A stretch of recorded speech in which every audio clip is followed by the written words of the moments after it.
a potential key witness in the ongoing investigation into Congressman Matt Gaetz. That witness entering the same courthouse where a grand jury is believed to be meeting. A serious signal that this investigation into the congressman is active and ongoing, and a possible key witness just showing up today. This witness is a woman who was romantically linked to the congressman previously, and she is a key witness into these allegations that the congressman may have engaged in sexual contact with an underage girl and that he and his associates may have tried to interfere in the ongoing federal investigation into those alleged crimes. This woman was linked to the congressman as far back as 2017. And investigators are particularly interested in that time period because that's when he allegedly had sexual contact with that underage girl. She is a really critical witness for the Justice Department.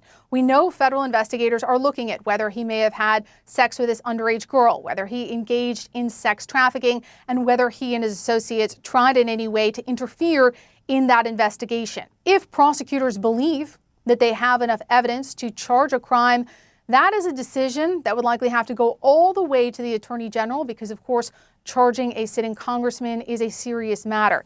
I'm Rayy Vana, and welcome back to Rebel HQ. Matt Gaetz' ex-girlfriend was seen entering a courthouse today where a grand jury has been probing the congressman's alleged sex trafficking. The House Ethics Committee announced it had opened an investigation into his actions, not just on sex trafficking, but also over allegations he showed nude images on the House floor and misused campaign funds. A Gaetz associate, Joel Greenberg, was arraigned on an array of charges, including sex trafficking of a minor, which drew the Fed's attention to Gaetz. When the allegations first came out last year, Matt Gaetz went on Tucker Carlson Tonight to try to defend himself. He didn't do a very good job. I'm not the only person on screen right now who's been falsely accused of a terrible sex act. You were accused of something that you did not do, and so you know what this feels like. You just referred to a mentally ill viewer who accused me of a sex crime 20 years ago.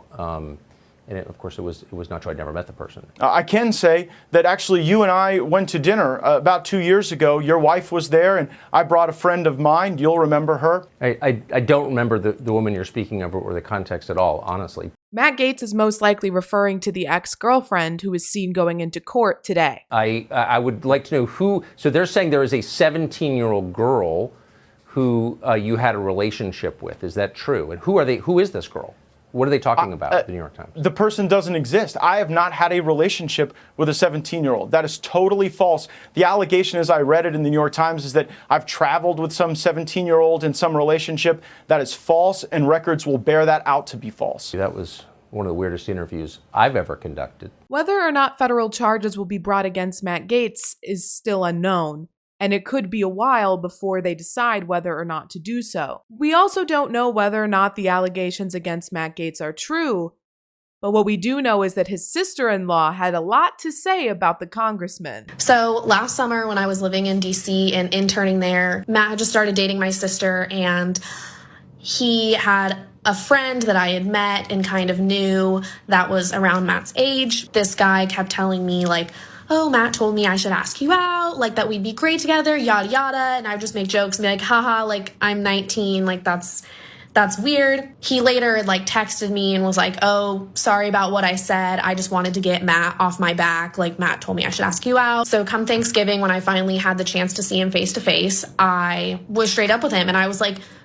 what is up with this? Why did your friend say this? Very much was like, wanted to hear his side of the story. And he just immediately got so defensive, started yelling at me and my mom. He called me a narcissist, was just 1,000% gaslighting me. Matt Gaetz' sister-in-law also went on in another TikTok to refer to him as a literal pedophile. While the DOJ hasn't decided to bring any charges against Matt Gaetz yet, Matt Gaetz should be sweating right now.